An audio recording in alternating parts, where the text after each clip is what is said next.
Hello दोस्तों, आज मैं आपको एक ऐसी बुक समरी के बारे में बताने वाला हूँ। अगर दोस्तों आपने इस वीडियो को पूरा देख लिया तो आपको भी पैसों को लेकर देखने का नज़रिया बदल जाएगा। दोस्तों इस किताब का नाम है द साइकोलॉजी ऑफ मनी। दोस्तों यह किताब मॉर्गन हाउसल ने लिखी है। इस किताब में हमें साइकोलॉजी, पैसा और पैसे की कहानियों का अनुभव देता है। यह किताब पैसों के प्रति हमारी साइकोलॉजी को चेंज कर देती है। यह किताब हमें उन साइकोलॉजी की गहरी समझ देती है जो पैसों के प्रति हमारे नज़रिए को बदल देती है। दोस्तों क्या आपने रोनाल्ड रेड की कहानी सुनी है?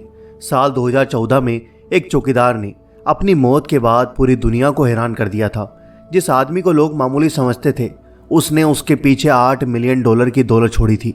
रुपए में देखा जाए तो यह करीब 66 करोड़ रुपए के आसपास होते हैं।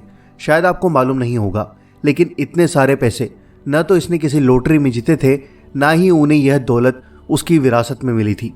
तो आखिर इतना पैसा उसके पास आया कैसे? तो सवाल यह है कि फिर उन्होंने ऐसा क्या किया था जो हमें मालूम नहीं है, क्योंकि इतना पैसा तो एक मैकेनिकल इंजीनियर भी अपने पीछे नहीं छोड़ता है। तो एक छोटी सी तनख्वाह पर काम करने वाला चौकीदार पैसों की किस साइकोलॉजी को समझ गए थे जो हम जैसे पढ़े लिखे लोगों को नहीं पता है। दोस्तों इसके जवाब तक पहुंचने से पहले एक और स्टोरी रिचर्ड फोस्कोने की जान लेते हैं। रिचर्ड ने दुनिया के बेस्ट कॉलेज हार्वर्ड यूनिवर्सिटी से डिग्री हासिल की थी, जिसके बाद उन्होंने वर्ल्ड की बेस्ट कंपनी मैरिल लिंच में एक बड़े पोस्ट पर काम किया। लेकिन पैसे आ जाने के बाद वह ज़्यादा दिन अमीर नहीं रह सके, क्योंकि रिचर्ड को फालतू के खर्चे और कर्जे लेने की आदत पड़ गई थी और उस आदत ने रिचर्ड को बर्बाद कर दिया और 2008 में उन्हें बैंकरप्ट डिक्लेयर कर दिया गया। मोरल ऑफ द स्टोरी है कि कभी कभी यह मैटर नहीं करता कि आप कितने इंटेलिजेंट हैं, बल्कि पैसे के साथ आपका व्यवहार कैसा है यह सबसे ज़रूरी हो जाता है। दोस्तों इसलिए अगर हम एक बार पैसों की साइकोलॉजी को समझ गए तो उम्मीद है कि हमारी हालत रिचर्ड जैसी नहीं होगी। ऑथर के मुताबिक अमीर बनने से ज़्यादा मुश्किल अमीर रहना है, वह हम आपको इस वीडियो के अंदर बताएंगे। दोस्तों आइए जानते हैं रूल नंबर 1, पे द प्राइस। मान लीजिए कि आप एक स्टोर के अंदर एंटर होते हैं। आपने फ़ोन देखा और उसे इस्तेमाल करने का मन हो गया। अब उस समय आपके पास 2 काम हैं। पहला, पैसे का इंतज़ाम करो और फ़ोन खरीद लो, या फिर दूसरा, इधर उधर देखो और फ़ोन लेकर भाग जाओ। अगर आपको जेल जाने से डर लगता है तो आप दूसरा काम नहीं चुनोगे, क्योंकि उस फ़ोन से आपको अपने दोस्तों और रिश्तेदारों को इम्प्रेस करना है। अब यहाँ पॉइंट यह है कि आप जानते हैं कि आपको फ़ोन खरीदने के लिए पैसे देने होंगे, यानी एक फ़ीस देनी होगी। तो कुछ ऐसा ही इन्वेस्टिंग के साथ भी है। इस काम के लिए भी आपको कीमत देनी होगी, और यह कीमत नॉलेज, रिसर्च, रिस्क मैनेजमेंट जैसे सॉफ्ट स्किल्स की शक्ल में होती है। क्योंकि स्टॉक मार्केट एक वोलेटाइल मार्केट है जिसमें उतार चढ़ाव होते रहेंगे, और इस बदलाव में आपको लंबे समय तक पेशेंस रखना पड़ता है, और यही पेशेंस हाई रिटर्न्स को पाने की फीस यानी कीमत होती है। अगर आपके पास इतना पेशेंस नहीं कि जब एक हफ्ते में आपको पोर्टफोलियो का प्राइस 20% कम हो जाए और डर में आकर आप उसे बेच दें, तो फिर आप हाई रिटर्न्स के हकदार नहीं होंगे और शायद मैदान छोड़ देंगे। मान लीजिए कि 10 साल पहले आपने विजुअलाइज किया था कि नेटफ्लिक्स स्टॉक बाजार में बेहतर काम करेगी, और यह सोचकर आपने अपने पास की रकम का काफ़ी बड़ा हिस्सा निवेश कर दिया। तो हो सकता है कि आप आज बहुत अमीर इंसान बन गए हों, लेकिन असल बात तो यह है कि क्या आपने इस पूरे समय अपने आप को काबू कर रखा था, क्योंकि नेटफ्लिक्स स्टॉक को एक बेहतर कीमत पर आने के लिए बहुत वॉलेटिलिटी का सामना करना पड़ता था। दोस्तों इस किताब के ऑथर हमें यह समझाना चाहते हैं कि बड़े रिटर्न पाने के लिए बड़े हौसले की ज़रूरत पड़ती है, और स्टॉक्स के उतार चढ़ाव को दुरुस्त करके उसकी कीमत चुकानी होती है, और यह काम बहुत से इन्वेस्टर्स नहीं करते हैं। लॉस को कम करने के चक्कर में बड़ा मुनाफा छोड़ देते हैं, लेकिन उस चौकीदार ने पैसे को कंपाउंडिंग की मदद से करोड़ों रुपए बना दिए थे। Lesson number 2, never enough. दोस्तों मॉर्गन हाउसल इस चैप्टर में बहुत गहरी सबक हमें सिखाते हैं। वह लिखते हैं कि कैपिटलिज्म के साथ साथ 2 बड़ी महान चीज़ें भी आती हैं। पहला दौलत और दूसरा दुश्मनी। जब आपके परिवार, आपके दोस्त और पड़ोसियों की नज़र आपकी दौलत पर पड़ती है तो यह आपको काम करने के लिए मोटिवेट कर सकती है। लेकिन जब आप खुद की दूसरों के साथ सोशल कंपैरिजन करना शुरू कर देंगे तो इस एहसास को आप पूरा नहीं कर पाएंगे। यानी अगर आप चाहते हैं कि पूरे अमेरिका में आपकी गिनती टॉप 1% लोगों में आए तो इसके लिए आपको सालाना $5 लाख कमाने होंगे। अब मान लेते हैं एक हाईली स्पेशलाइज्ड डॉक्टर जिसका नाम विलियम है, वह इतना कमा लेते हैं। अब इमेजिन करें कि उनकी ज़िंदगी कैसी होगी। वह महंगी गाड़ी चला सकते हैं, लंबी छुट्टी पर जा सकते हैं और कुछ दिनों के लिए किसी और को हायर कर सकते हैं। लेकिन उनकी ज़िंदगी तब तक अच्छी रहेगी जब तक उनकी मुलाकात स्टैनली से नहीं हुई थी, जो विलियम के नए पड़ोसी थे। स्टैनली तो उनसे भी बड़ा फनकार निकले, क्योंकि यह 1% के हिस्से में आते थे। स्टैनली एक बहुत बड़ी कंपनी के सीईओ हैं, जिनकी सालाना कमाई $10 मिलियन है। शायद ये जानने के बाद आपको लगता होगा स्टैनली अपनी ज़िंदगी से संतुष्ट होगा, लेकिन ऐसा बिल्कुल नहीं है, क्योंकि स्टैनली वह लड़का है जिसका बचपन का दोस्त एक बहुत बड़ा बास्केटबॉल खिलाड़ी बन गया है, जिसका नाम माइकल जॉर्डन है, और इसकी कमाई $2 बिलियन है। अब इसकी कमाई के सामने $10 मिलियन चाय कंपनी ज़्यादा लग रहा है। दोस्तों, अब यहाँ पर एक और ट्विस्ट आता है, क्योंकि जॉर्डन एक स्पोर्ट्स सेलिब्रिटी है, तो उनका बड़े बड़े पार्टियों में जाना होता है, और वहाँ उनकी मुलाकात जेफ बेजोस से होती है। बेजोस इन तीनों से इतना आगे हैं कि दिमाग घूम जाएगा, क्योंकि इनकी कुल नेटवर्थ $200 बिलियन से ऊपर है। दोस्तों, ऐसा कंपैरिजन इंसान को दुश्मन बना देता है, क्योंकि अगर आप इतिहास को पढ़ेंगे तो पता चलेगा कि इस सोशल कंपैरिजन की वजह लोगों ने बेवकूफ़ वाले कदम उठाए हैं। क्या आपको पता है कि कुछ वक्त पहले मशहूर ट्रेडर जैसे लिवरमोर को जब भारी लॉस झेलना पड़ा तो उन्होंने अपनी जान दे दी थी, क्योंकि समाज में उनका नाम खराब हो गया था। ट्रेडर रजत गुप्ता ने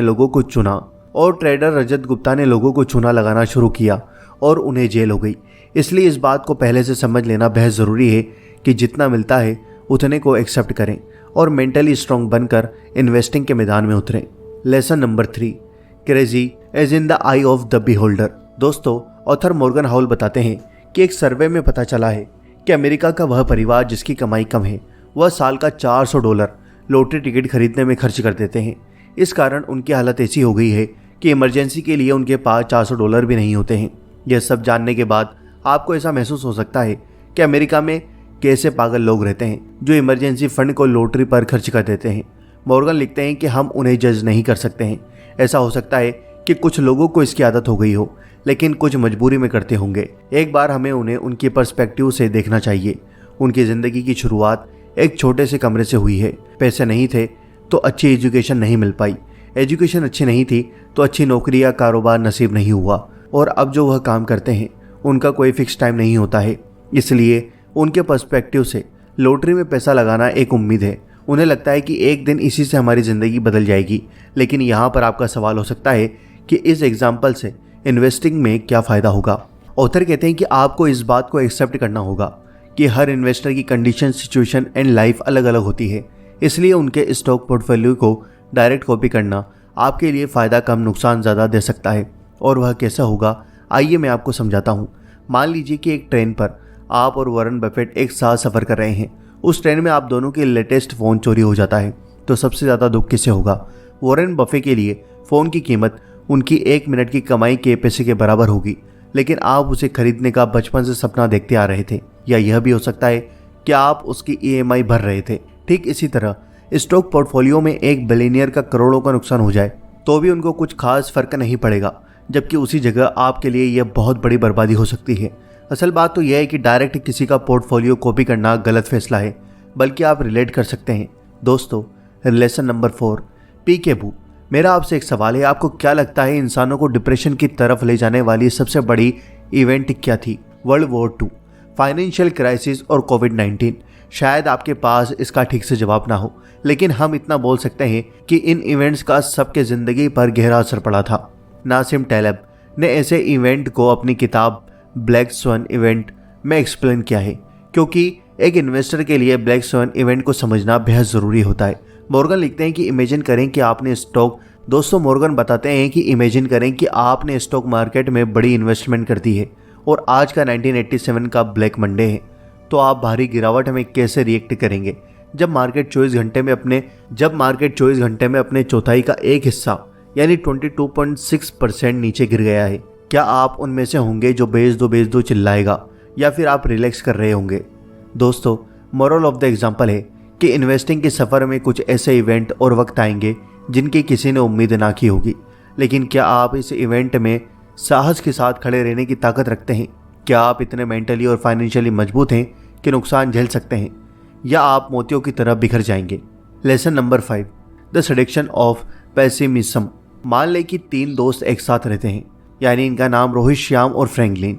फ्रैंकलिन ने स्टॉक मार्केट में इन्वेस्ट किया है, मगर रोहित सलाह देता है कि मान लो कि अगर फ्यूचर में देश के बड़े कर्ज, न्यू कोविड स्ट्रेन और इन्फ्लेशन की वजह से मार्केट डूब गई तो तुम्हारे पैसे भी डूब जाएंगे।